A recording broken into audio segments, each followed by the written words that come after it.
জনগণের ভোটে নির্বাচিত হওয়ার পরেও যাকে ঢাকার মেয়রের দায়িত্ব দেওয়া হয়নি সেই ছেলেটি ইন্ডিয়ান স্টার। কোর্ট এখন তার পক্ষে রায় দিয়েছে। এখন সম্পূর্ণ প্রতিহিংসাবশত দেখবেন এর ব্যাকগ্রাউন্ড মধ্যে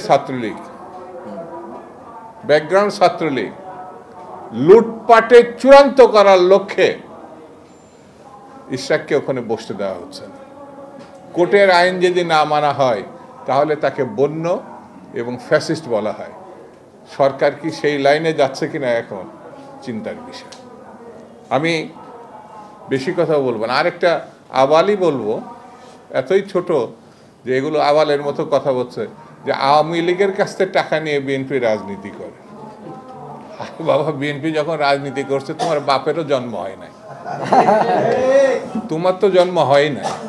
বিএনপির কি দেখছো? বিএনপি যখন রাজনীতি শুরু করছে, বাংলাদেশের কৃষকের, শ্রমিকের, মেহনতি মানুষের উন্নয়নের নেতৃত্ব দিয়েছে শহীদ জিয়া রহমান। কইছিলা বাবা? কথা বলার আগে একটু চিন্তা করবা, কথা বলার আগে একটু ভাববা।